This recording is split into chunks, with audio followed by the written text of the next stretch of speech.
네, 우리 찬송가 90장 찬송하시겠습니다. 찬송가 90장 찬송하시고 예배 시작하겠습니다.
우리 다 같이 묵상기도 하심으로 2021년 1월 10일 복래포교회 주일 예배를 시작하겠습니다. 다 같이 기도하시겠습니다. 복 있는 사람은 악인들의 꾀를 따르지 아니하며 죄인들의 길에 서지 아니하며 오만한 자들의 자리에 앉지 아니하고 오직 여호와의 율법을 즐거워하여 그의 율법을 주야로 묵상하는도다. 그는 시냇가에 심은 나무가 철을 따라 열매를 맺으며 그 잎사귀가 마르지 아니함 같으니 그가 하는 모든 일이 다 형통하리로다. 악인들은 그렇지 아니하며 오직 바람에 나는 겨와 같도다. 그러므로 악인들은 심판을 견디지 못하며 죄인들이 의인들의 모임에 들지 못하리로다. 무릇 의인들의 길은 여호와께서 인정하시나 악인들의 길은 망하리로다. 하나님은 영이시니 예배하는 자가 영과 진리로 예배할지니라. 아멘. 찬송가 1장 찬송하시겠습니다. 찬송가 1장입니다.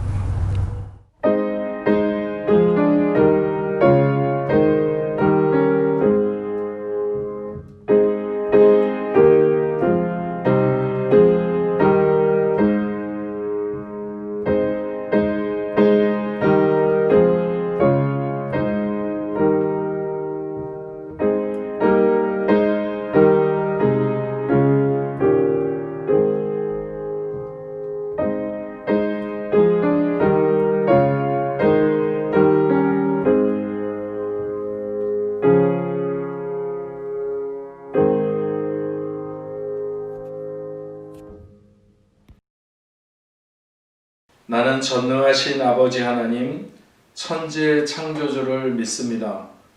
나는 그의 유일하신 아들, 우리 주 예수 그리스도를 믿습니다.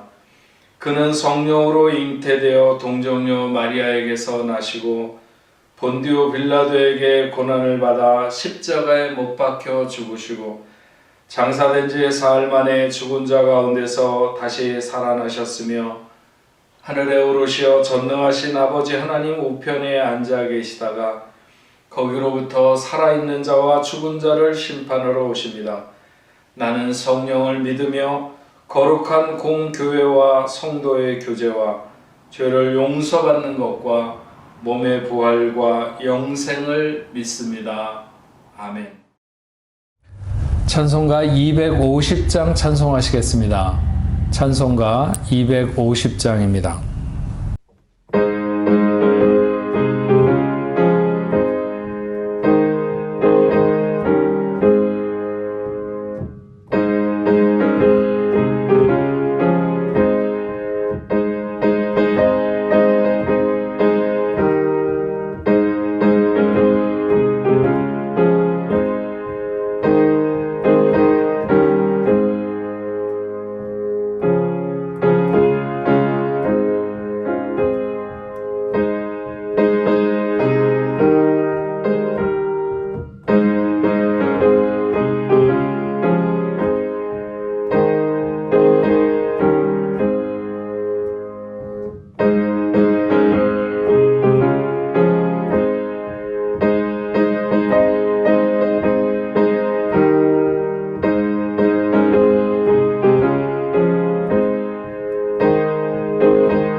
생명의 주관자 되시는 하나님께 2021년 두 번째 주일 예배를 올려드리게 하시니 감사합니다.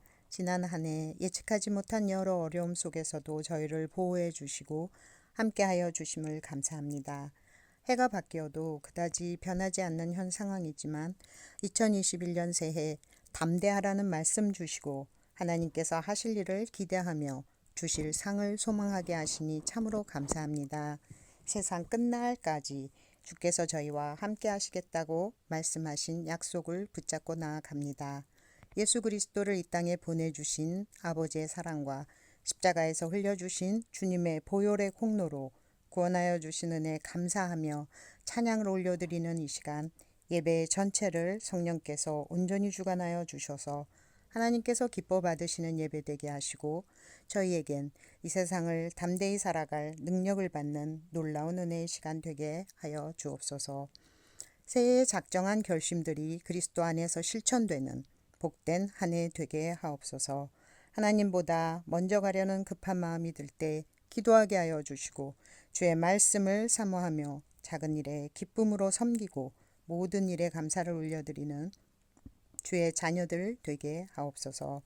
뽕네프 교회를 이 땅에 세우셔서 지난 25년간 행하신 모든 일에 감사와 영광을 하나님께 올려드립니다. 저희 담임 목사님을 특별히 축복해 주시고 영육간의 강건함과 맑은 영성 주옵소서. 함께 사역하시는 교육자들을 성령께서 붙들어 주시고 성도들 모두 성령에 충만하게 하셔서 저희 교회에 원하시는 사역을 함께 잘 감당해 나가는 뽕네프 하나님께서 기뻐하시는 교회 되기를 간절히 기도합니다. 여호와께서 집을 세우지 아니하시면 세우는 자의 수고가 헛되고 여호와께서 성을 지키지 아니하시면 마수꾼의 경성함이 허사임을 믿습니다. 하나님, 저희가 올 한 해 계획하고 힘쓰며 수고하는 일들이 하나님의 나라에 유용하게 하소서.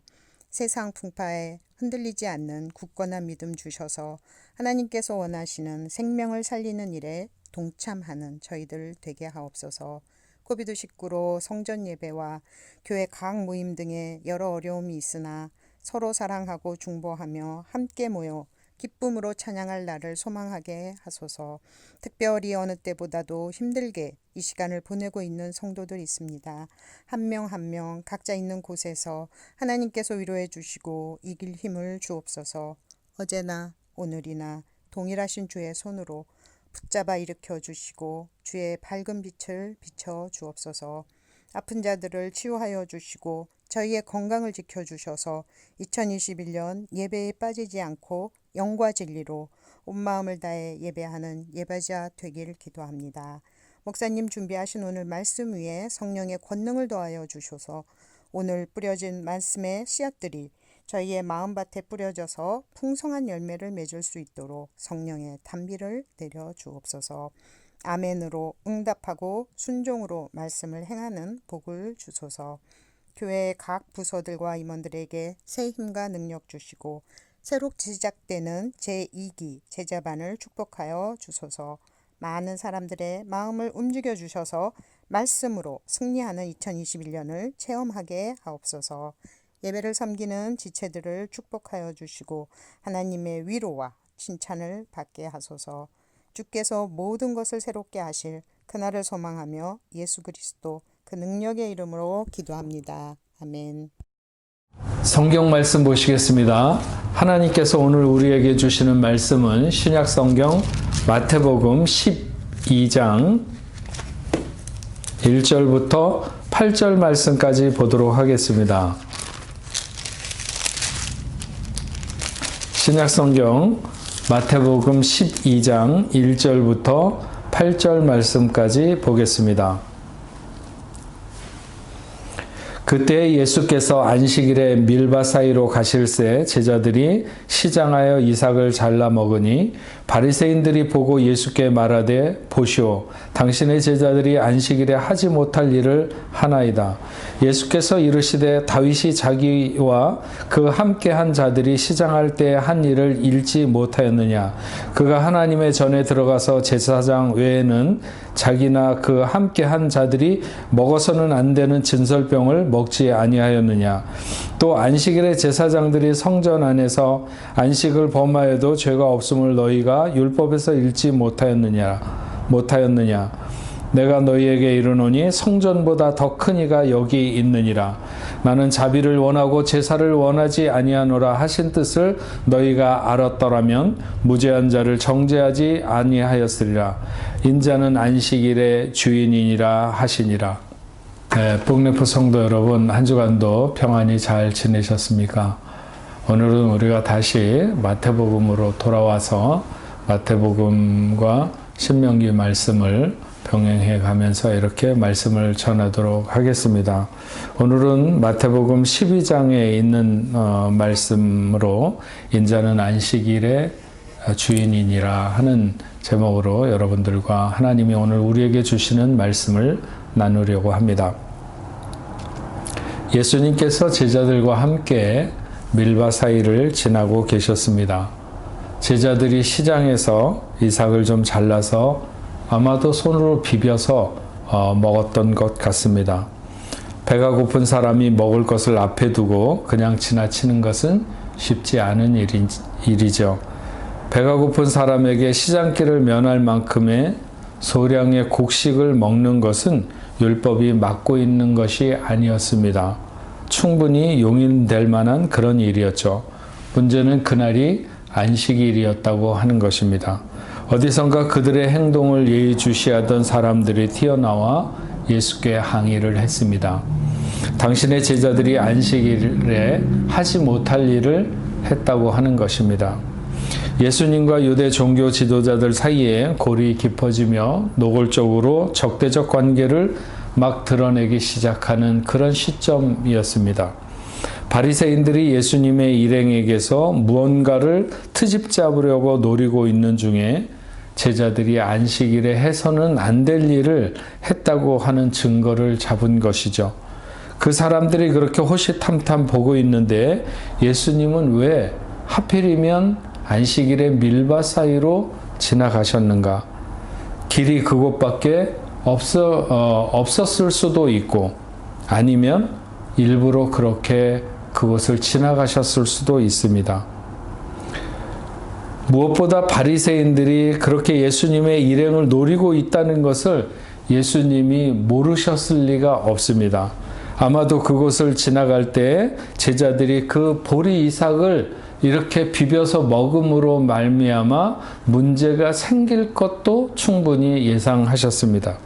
그런 시비가 일어날 것을 아시면서도 굳이 피하지 않고 그 길을 가신 것은 거기에서 그 순간에 분명히 교훈하시고자 하시던 것이 있었다고 하는 것이죠. 그것은 안식일에 관한 것이었습니다. 유대인들에게 있어서 율법의 많은 조항들 중에 가장 중요하게 여기던 것이 바로 안식일을 지키는 것에 대한 문제였습니다. 안식일을 범하는 자는 사형에 처하도록 되어 있었습니다. 그런데 예수의 제자들이 안식일에 해서는 안 될 일을 한 것이죠. 바리새인들은 움직일 수 없는 증거를 잡은 듯 예수를 몰아붙였습니다. 예수께서 두 가지 상황을 들어 그들의 트집이 정당한지를 스스로 돌아보도록 이렇게 하셨습니다. 먼저 다윗이 사울 왕을 피해 다니다가 도비라고 하는 곳에서 제사장 아히멜렉에게 떡을 달라고 해가지고 제사장 자기와 신하들이 함께 나누어 먹게 되는데 그 떡은 거룩한 떡이었습니다. 거룩한 떡이라고 하는 것은 하나님 앞에 제사를 드리고 물려낸 떡을 말하는 것이죠. 이 이야기를 하고 또 하나는 민수기 28장에 나오는 내용인데 제사장이 안식일에 그 짐승을 잡아서 제물을 삶는 것에 대한 말씀을 주님이 하셨습니다. 바리새인들이 제자들을 고발하는 미래 이삭을 먹은 것에 대해서 주장하는 것은 아마도 두 가지 측면인 것 같습니다. 하나는 먹지 말아야 할 것을 먹었다고 하는 것이고 또 하나는 일하지 말아야 하는데 일을 했다고 하는 것입니다. 앞에서 말한 대로 밭에 이삭을 배가 고픈 사람이 좀 먹었다고 해서 그것이 죄가 되는 것은 아니었습니다. 그들이 문제 삼는 것은 안식일이 아니냐 하는 것입니다. 평일에는 될 수 있지만 그렇게 할 수도 있었겠지만 안식일에는 안 된다는 것이죠. 왜냐하면 하나님의 거룩 안에 있는 것이기 때문이라고 하는 논리입니다. 물론 통상적으로 제사장이 하나님의 제단에 드린 떡을 일반인들이 먹을 수 없습니다. 그것은 왕이라 할지라도 그렇게 하도록 되어 있습니다. 하지만 하나님께 제사를 드리고 물려내서 보관하고 있던 떡을 너무나도 배가 고픈 자에게 제사장이 내어줄 수는 있었던 것이죠. 평상시 같으면 거의 일어나지 않는 일입니다. 안식일을 어떻게 지켜야 하는지에 대해서 39가지나 되는 세부적인 준칙이 있습니다. 그래서 이런 정말 그 물려냈던 떡을 누군가에게 줄 수 있는가 없는가 이런 상황들에 대해서까지 구체적인 세부의 준칙이 정해져 있는 명문화되어 있는지는 모르지만 그러나 제사장이 그렇게 할 수 있도록 위임된 것이죠. 성경에서 보면 그렇게 했다고 해갖고 하나님이 아히멜렉 제사장을 벌했다거나 네가 왜 그렇게 했느냐 이렇게 야단친 것에 대해서 기록하고 있지 않습니다. 또 안식일에 일하지 못하도록 분명히 되어 있습니다. 그러나 그 일, 제자들이 했다고 하는 일, 바리새인들이 지적하고 나왔던 그 일이 뭐냐 하면 밀을 손으로 꺾었다고 하는 것이고 그것을 손바닥으로 비벼서 탈곡을 했다고 하는 것을 바리새인들이 일로 여겼던 것입니다. 하지만 안식일에 제사장이 성전에서 일하지 않는가? 그것이 성전 안에서의 일이고 하나님 일이기 때문에 괜찮다고 하는 것이냐? 그러면서 8절에 내가 너희에게 이르노니 성전보다 더 큰 이가 여기 있느니라. 주님이 그렇게, 물론 본인을 말씀하시는 것이죠. 유대인들에게 있어서 성전과 예수의 비교는 그 비교 대상이 되지 않는다고 생각했습니다. 그들은 성전 안에 하나님이 계시다고 믿었기 때문에 그 성전을 신성시한 것이죠. 그러나 예수님께서 자신이 성전보다 크다고 말씀하셨습니다. 그들은 그것을 엄청난 도전으로 받아들이게 된 것이죠.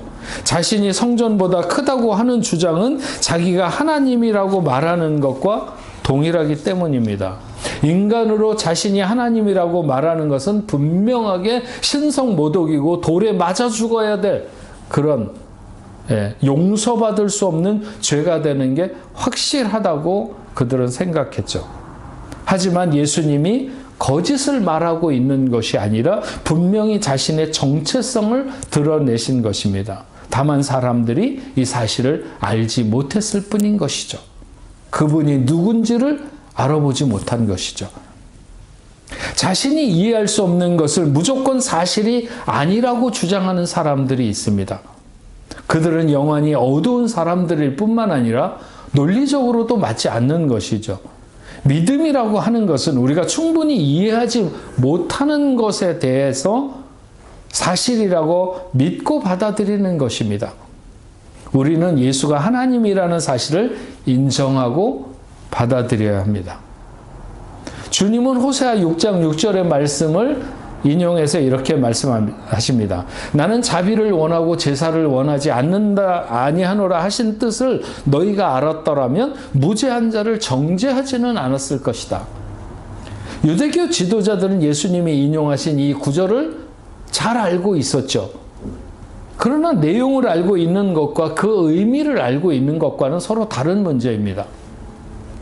하나님의 말씀을 읽을 때 우리가 중요하게 여겨야 하는 것은 내용보다는 의미의 문제입니다. 물론 내용을 잘 알아야 의미도 잘 알지만 어쨌든 그 내용보다 중점적인 것은 그것이 무엇을 의미하는가 하는 것입니다.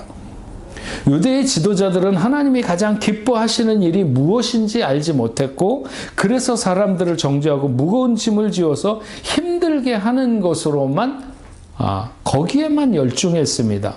그러나 그것은 하나님을 믿는 신앙의 본질을 벗어나는 것이죠. 모든 하나님의 계명을 요약하면 단 두 가지입니다. 마음과 목숨과 힘과 뜻을 다해 하나님을 사랑하라고 하는 것이 그 첫 번째이고 또한 그와 같이 내 이웃을 내 몸과 같이 사랑하라 하는 것이 이 두 번째입니다.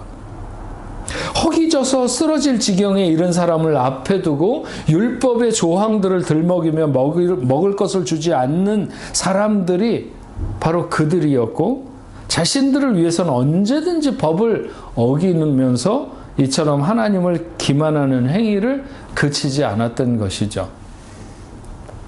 인자는 안식일의 주인이니라 하시니라.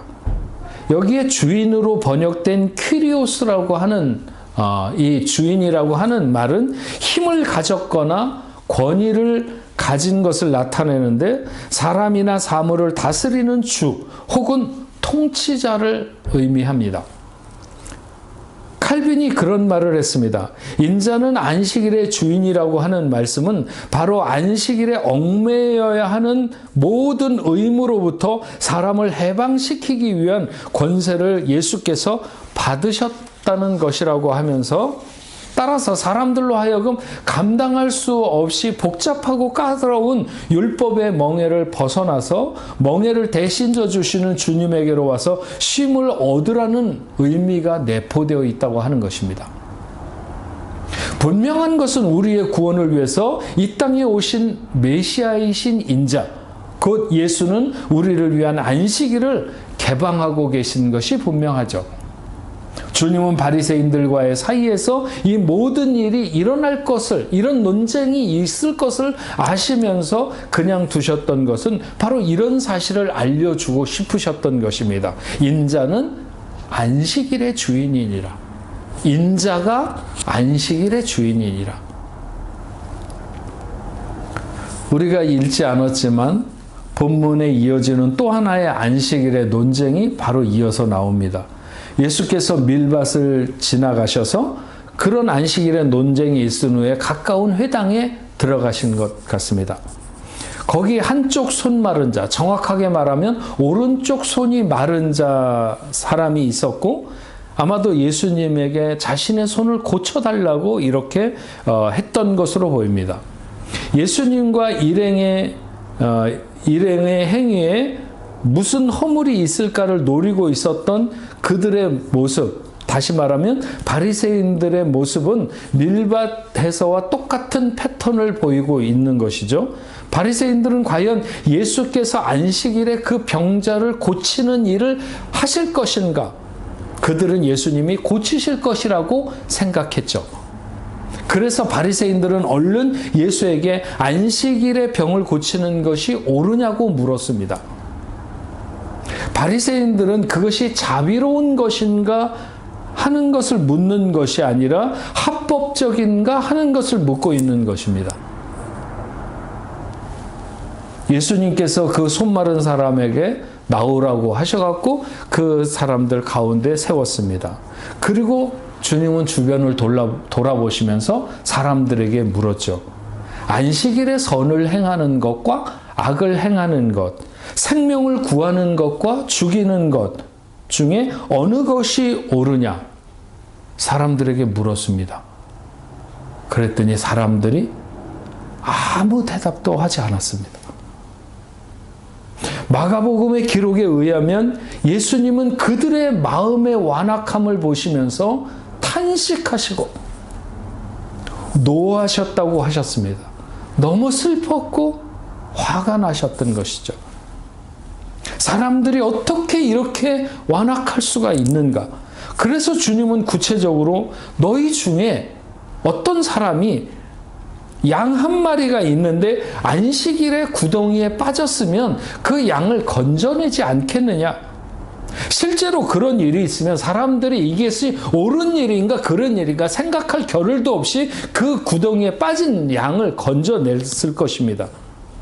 사람이 양보다 얼마나 더 귀하냐. 그러므로 안식일에 선을 행하는 것이 옳다. 그러면서 그 손 마른 사람에게 손을 내밀라고 하셔서 그를 고쳐주셨습니다. 바리새인들이 나가면서 헤롯 땅 사람들과 더불어 예수를 어떻게 죽일까 의논했다고 기록합니다. 예수를 율법의 위반자로 규정한 그들은 예수님과 더불어 동일한 건물 내에 잠시도 더 머물 필요가 없다고 생각을 하고 결별을 선언하면서 떠나게 되는 것입니다. 많은 사람들이 선지자이며 랍비라고 해서 자기들도 한번 살펴보려고 왔는데 더 이상 접촉할 필요가 없는 부정한 사람으로 결정 짓게 되고, 어쨌든 이때부터 예수에 대한 살해의 의도는 더욱 구체화되고 노골화되는 것을 알 수 있습니다. 그것이 예수 복음 사역이 더 왕성해지거나 아니면 선교가 빛을 발하면 발할수록 이런 반작용은 더 점점 커져갔던 것이죠. 오늘 본문과 같이 오늘 본문을 같이 병행해서 기록되고 있는 마가복음 말씀에 보면 마태복음에 기록되지 않은, 들어있지 않은 말씀이 한 구절 나옵니다.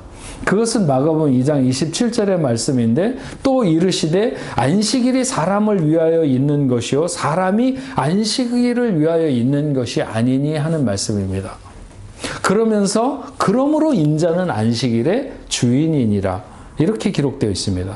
결국 바리새인과 예수님의 안식일에 대한 근본적인 인식의 차이가 여기에 있는 것이죠. 안식일이 사람을 위하여 있는 것이지 사람이 안식일을 위하여 있는 것이 아니라고 하는 것입니다. 안식일, 사바트라고 하는데 여기에 이 말 속에는 두 가지 개념이 자리하고 있습니다. 하나는 하던 일을 중단하라는 것이고 또 하나는 하나님의 쉼 안으로 들어가라고 하는 것입니다. 출애굽기 20장 8절부터 11절에 보면 10계명을 말하면서 안식일에 대한 계명을 이렇게 말씀하십니다. 안식일을 기억하여 거룩하게 지키라. 엿새 동안은 힘써 내 모든 일을 행할 것이나 일곱째 날은 내 하나님 여호와의 안식일인즉 너나 내 아들이나 내 딸이나 내 남종이나 내 여종이나 내 가축이나 내 문 안에 머무는 객이라도 아무 일도 하지 말라. 이는 엿새 동안에 나 여호와가 하늘과 땅과 바다와 그 가운데 모든 것을 만들고 일곱째 날에 쉬었음이니라. 그러므로 나 여호와가 안식일을 복되게 하여 그날을 거룩하게 하였느니라. 이 말씀을 요약하면 앞에서 말한 것처럼 두 가지로 그 의미가 압축되는데 하던 일을 중단하고 멈추라고 하는 것이죠. 그 다음에 안식일에 하나님의 안식에 들어가라 하는 것입니다. 자세히 살펴보면 이 안식일이 사람을 위하여 있는 것이지 사람이 안식일을 위하여 있는 것이 아니라는 사실을 알 수 있습니다. 나 여호와가 안식일을 복되게 하여 하나님 스스로 자신을 복되게 하신다고 하는 그런 표현이 아니라 그 안식일을 지키는 자들을 복되게 하시는 장치를 만들어 놓으셨다는 것이죠. 하나님이 엿새 동안에 하늘과 땅과 바다와 그 가운데 모든 것을 만들고 그 모든 것을 만들었다고 하시는 것은 우리가 살아갈 세상의 모든 조건을 구비해 놓으셨다는 것입니다. 부족한 것이 있어서 더 무엇을 손대야 되는 세상이 아니라 우리가 살아갈 환경을 충분히 이루어 놓으셨다고 하는 것이죠. 그리고 일곱째 날에 쉬시고 그 쉬신 날을 복되게 하여 그날을 거룩하게 하셨다고 하는 것은 그 쉼 안으로 들어오는 사람은 모두 하나님이 만들어 놓으신 것을 충분히 누리며 살아갈 수 있다고 하는 약속을 허락해 주신 것입니다. 안식한다고 하는 것은 하나님이 창조하신 세상 속에, 즉 우리가 오늘 살아가면서 그 대하고 있는 시공간에서 체험할 수 있도록, 그래서 그분의 임재를 누리며 충만한 기쁨을 맛보게 되는, 그리고 그것은 이 땅에서 맛보는 영원한 세계의 기쁨의 한 부분이라고 말할 수 있는 것이죠. 안식일은 이 땅에서 경험하는 하나님 나라의 날을 맛보는 것입니다. 우리가 정말 하나님 앞에 온 마음을 들여서 하나님을 예배할 때, 이 거룩한 날을 하나님의 뜻 가운데서 보내게 될 때, 우리는 하늘나라의 그 하나님 나라의 그 기쁨, 그 은혜, 그 사랑, 그 충만, 이런 것을 누릴 수 있다고 하는 것이죠. 안식일의 가장 중요한 두 가지 의미를 현대인들이 점점 잃어가고 있습니다. 아마도 가장 큰 불행이 있다면 바로 이 문제일 것이라고 봅니다. 하나님이 다 살아갈 수 있는 장치를 해놓았는데 인간들은 자꾸 하나님을 떠나서 자기의 힘으로 세상을 살아보려고 하는 것이 결국 하나님의 안식에 거해야 하는 것을 거절하고 밖으로 나가는 것이죠. 그래서 결국 일주일 내내 세트 쇼 세트, 뱅까트 쇼 뱅까트, 이렇게 일을 해도 점점 더 경쟁은 거세지고 삶은 고달퍼지는,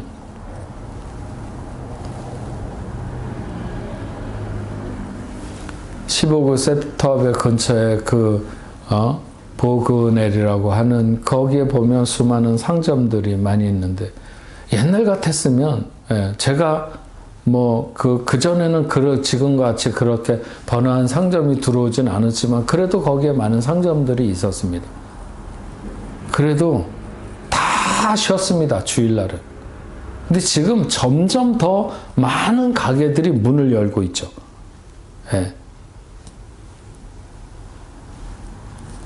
궁극적으로 그들이 도달하게 되는 것은 하나님 없이 자립하는 세상이겠지만 그러나 인생이 꿈꾸던 것과는 전혀 다른 곳으로 도착하게 될 것이다 하는 것이죠.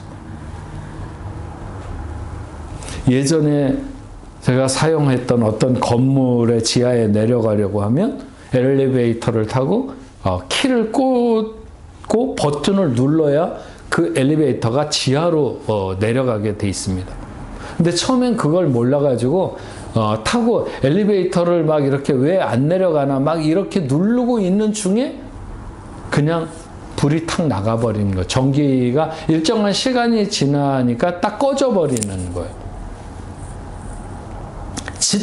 지륵같이 어두워진 그 순간에는 눈이 전혀 필요 없었던 거죠. 제 눈이 있었지만 어두워지는 순간에 그 캄캄해진 순간에는 눈이 필요가 없었어요. 눈은 빛이 있을 때만 그 역할을 할 수가 있습니다. 시력을 2.0이 아니라 5.0으로 높여도 빛이 없으면 안 되는 것이죠. 빛 가운데 거해야 한다는 말이 그래서 중요한 것입니다. 아무리 내 눈에 이상이 없고 볼 수 있다 하더라도 빛이 있어야 그 눈이 쓸모가 있는 것입니다. 우리가 하나님의 안식 안에 있다고 하는 것은 바로 이런 의미인 것이죠. 하나님은 그 안식 안에 인생의 복을 담아 놓으셨어요. 그래서 하나님은 우리가 그것을 중요하게 여기는 것을 강하게 주문하고 계시는 것이죠. 시대는 점점 더 이 하나님이 주시는 안식을 거절하는 그런 세상으로 점점 간다고 보는데요. 근데 저는 이 하나님의 안식 안에 들어가는 것이야말로 블루오션이라는 말 알죠? 예? 아무것도 없는, 경쟁자가 없는 시장. 그래서 다시 말하면 대박이 날 수 있는 이 안식일을 하나님의 안식 안에 들어온다고 하는 이것은 정말 이 시대의 사람들이 그 안식일을 소홀하게 생각하고 그 의미를 퇴색시키면 시킬수록 하나님은 더더욱 거기에 집중한다는, 그래서 그런 사람들은 정말 블루오션이나 마찬가지라고 하는 것이죠. 자꾸 사람들이 순서를 바꾸기 시작하는 데서 문제가 생깁니다. 그냥 가장 기본적으로 안식일을 하나님이 쉬셨듯이 사람도 쉬고 종들도 쉬고 짐승도 쉬고, 그래서 사람이든 짐승이든 모든 노동으로부터 쉬는 즐거운 날로 하나님이 설정하셨습니다. 그런데 시간이 흐르면서 안식일은 사람들에게 고되고 고통스러운 날이 되어갔어요. 안식일을 지키는 여러 가지 계명들을 자꾸 늘려갔던 것이죠. 움직이는 것은 1km 이상, 1km 이상 걸으면 그거는 일이라고 생각을 한 거죠. 그래서 그렇게 움직일 수 없도록 1km 이내에서만. 그런데 정말 세상에는 1km를 넘어가야 되는 일들이 있거든요. 그러니까 1km까지 가서 거기서 쉬어야 돼. 어느 일정한 시간을 쉬었다가 또다시 가도록 한 거죠. 마치 요즘 고속버스들이 일정한 시간을 운행하고 더 이상 하면 안 되고 쉬어야 되는 비슷한 그런 것들이죠. 안식일에 병자를 고쳐주는 일도 안 돼요. 왜냐하면 병자를 고친다고 하는 것은 누군가가 의료진이 일을 해야 된다는 것이거든요. 그런데 목숨이 위경에 놓이는 순간도 있잖아요. 그러니까 예외 조항이 생기는 것이고, 하도 여러 가지 케이스들이 있으니까 이게 정말 죽어가는데 얼만큼의 시간 후에 죽어갈 것인가, 뭐 그걸 누군가가 그렇게 당시에 잘할 수 있는 것은 아니니까. 그래서 여러 가지 조항들이 따라 붙게 되는 거죠. 위급하게 죽는 것을 막는 정도는 괜찮지만 너무 많이 낮게 해서도 안 된다. 그래서 그런 모든 규정들을 피해가기가 어려워서 안식일이 오히려 더 죄 아래 놓이게 되는 이런 결과를 가져오게 된 것입니다. 이것은 하나님이 원하시는 방향으로 안식일이 가는 것이 아니죠. 왜냐하면 안식일을 위해서 사람을 만든 것이 아니라 사람을 위해서 안식일을 두신 것이기 때문입니다. 하나님은 사람들이 이 안식일의 힘을 누리며 살기를, 이 안식일의 복을 누리며 살기를 하나님은 원하셨습니다. 그런데 온갖 하지 말아야 할 것들로 점철되다가 급기야는 사람을 귀히 여기거나 사람을 존중하고 사람에게 복된 것을 다 제거해버린, 그리고 껍질만 남은 안식일을 사람들이 붙들고 있었던 것이죠. 주님은 바로 이것을 선언하고 싶으셨습니다. 인자는 안식일의 주인이니라. 그래서 우리는 이날을 주의 날 혹은 주일이라고 부릅니다. 사도들이 안식일의 주인이신 예수께서 부활하신 날을 기념하여 예배드리기 시작하면서 안식일이 주일로 자리 잡게 되었습니다. 어떤 역사가가 그런 말을 했죠. 초기 그리스도교는 유대교와 분리되어서 새로운 종교로 발전되는 과정에서 시간적으로 안식일과 결별했지만 내용적인 면에서는 상당한 정도의 유산을 계승했다. 그렇게 볼 수 있습니다. 예수님 당신이 안식일의 주인이라고 선언하신 바에 따르면 하나님이 안식일을 지정하신 그 의미가 예수께서 부활하여 구원을 이루신 그날과 같은 의미를 인생에게 주는 것이 확실하죠. 인생은 예수 안에 있을 때 참된 평안을 맛보게 됩니다. 교회에 나온다고 해서 다 안식을 얻는 게 아닙니다.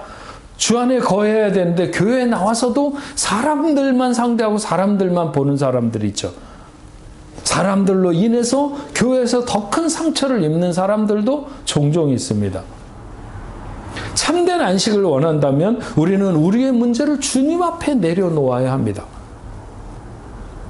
그것이 우리의 경제적인 문제, 그것이라 할지라도 하나님 앞에 내려놓아야 되고, 자식 때문에 힘들어하는 어떤 그런 문제라도 하나님 앞에 내려놓아야 하고, 내가 어디로 가야 되는지 무엇을 해야 할지 알지 못하는 문제도 하나님 앞에 내려놓아야 합니다. 우리에게 복을 주시기 위해서 마련된 안식일, 그날의 주인이신 주님 앞에 내려놓으면 여러분의 심령으로부터 평안해짐을 느끼게 될 것이고, 그리고 모든 문제들을 해결해 가시는 하나님의 역사를 보게 될 것입니다. 예수님이 안식일의 주인이라고 일주일에 제7일째 되는 7째 되는 날만 주인이 되시는 것은 아니죠. 11조를 드린다고 해서 10분의 1만 하나님의 것이 아니라 모든 것이 다 하나님의 것인 것처럼 우리의 모든 날들이 주의 날입니다. 다만 그 모든 날들을 축복의 날로 열 수 있고 기쁨과 감사가 넘치는 날들로 만들 수 있는 생명력이 바로 주의 날에 있다고 하는 것이죠. 그러니까 여러분, 이 날을 소중하게 여기고 이 날의 은혜와 복을 마음껏 누리는 그런 여러분들이 되시기를 바랍니다. 오늘 말씀에 손 마른 사람이 예수님께 치유받은 것이 나옵니다. 우리의 삶에 우리가 능력이 된다고 생각하는 부분, 오른손이 말랐다고 그랬어요. 오른손은 힘을 쓰는 손을 가리키는 것이죠. 우리의 능력이라고 생각하는 부분이 마른 사람, 어쨌든 그 사람이 그래도 안식일에 회당에 있다가 고침받은 것을 알 수 있습니다. 우리의 마른 부분도 회복되어야 될 줄로 믿습니다. 그 길은 바로 하나님이 주시고자 마련된 안식, 그 안에 들어가는 것이죠. 애쓰고 노력하는 우리의 6일에서 우리의 승리가 결정되는 것이 아니라 우리가 하나님 안에서 기뻐하고 즐거워하는 주의 날, 바로 그분 안에서 우리의 마른 부분이 회복되고 우리의 승리가 주어진다는 사실을 분명히 믿고 안식일의 주인이신 주님 앞에 나아가는 우리 뽕래포 성도들이 다 되시기를 주의 이름으로 축원합니다. 기도하겠습니다. 하나님 아버지, 감사합니다. 오늘 마태복음 12장에 있는 말씀, 바리새인들이 예수님에게 안식일에 대한 문제를 가지고 논쟁을 벌일 때 예수님은 그들에게 분명히 알려주고 싶은 것이 있었습니다. 그것은 바로 내가 안식일의 주인이라고 하는 사실입니다. 그것은 바리새인들뿐만 아니라 모든 사람들이 다 알아야 되는, 그래서 오늘 우리가 이렇게 주일에 하나님 앞에 예배하는 이런 모든 것에 바로 그 의미가 담겨져 있고, 오늘 우리에게 주시는 그 주일에 대한 의미를 우리가 깨달아야 되는 이런 말씀을 하고 계신 줄로 믿습니다.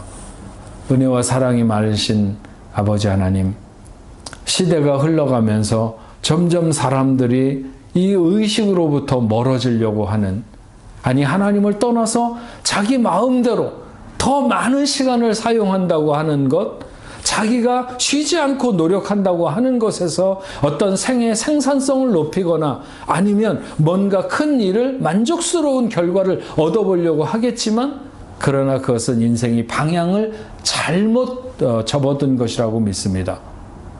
열심을 다하지 않는다는 것이 아니라, 노력하지 않는다는 것이 아니라 방향이 잘못되었다고 하는 것을 분명히 깨달을 수 있도록 주여 도와주옵소서. 안식일의 주인은 주님이십니다. 우리가 주님 앞에서 우리가 복을 누릴 때 생을 잘 살아갈 수 있고 우리의 날들을 복되게 할 수 있는 것이지, 우리가 아무리 열심히 노력하고 애를 쓴다고 해서 우리가 잘 살아갈 수 있거나 아니면 만족할 수 있는 게 아니라는 사실을 저희들로 하여금 오늘 다시 한번 깨닫게 하시고, 주의 날을 거룩하게 지키며 주님 앞에 서는 저희들 다 될 수 있도록 인도하여 주옵소서. 예수님의 이름으로 기도합니다. 아멘. 찬송가 43장 찬송하시겠습니다. 찬송가 43장입니다.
기도하겠습니다.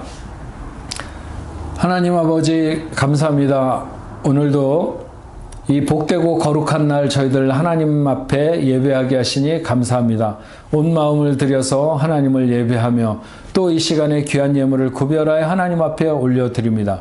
믿음으로 드리는 당신의 사랑하는 귀한 자녀들, 하나님 저들이 경영하는 사업과 가정과 직장 그리고 학업 모든 일에 함께하여 주시옵시며 동서남북 흩어지는 모든 곳에 주님 함께하여 주셔서 어디로 가든지 아니면 무엇을 하든지 하나님이 함께하시며 그래서 저들이 선 그 모든 것이 복된 자리가 될 수 있도록 하나님 역사하여 주옵소서. 세상이 흔들린다고 아버지 하나님 세상이 어렵다고 두려워하지 않게 하시며 오직 믿음을 주님 앞에 두고 용기 있게 나가는 흔들리지 아니하는 하나님의 귀한 자녀들 다 될 수 있도록 주여 도와 주옵소서.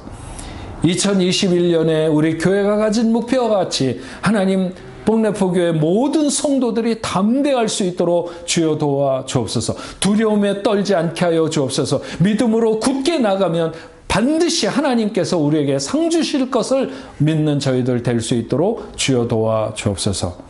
아버지 하나님, 믿음의 자녀들이 경영하는 그리고 주신 모든 것을 따라 그곳에서 11조로 감사 예물로 선교헌금으로 주일헌금으로 구제헌금으로 구별하여 하나님 앞에 올려드리는 모든 당신의 사랑하는 자녀들을 하나님 복되게 하시고 차고 넘치게 하시며 아버지 하나님 어떤 세상을 만나든지 두렵지 않고 용기 있는 귀한 자녀들 되게 하여 주옵소서.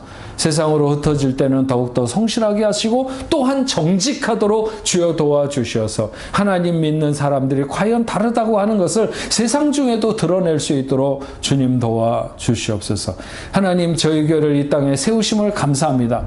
아버지 하나님 추구하는 많은 영혼들을 구원해내는 생명의 방주가 될 수 있도록 주여 도와주시옵시고 많은 사람들이 이 교회를 통해서 하나님 앞에 이르를 수 있도록 더 저기 나가서 중동과 아프리카까지 복음 증거하기에 부족함이 없도록 주여 도와주시옵시며 흩어져 있는 모든 선교사님들 그 사역지회도 하나님 함께하여 주시옵시고 어려운 시대일수록 우리가 함께 기도하면서 함께 하나님의 나라를 일구어갈 수 있도록 주님 역사하여 주시옵소서.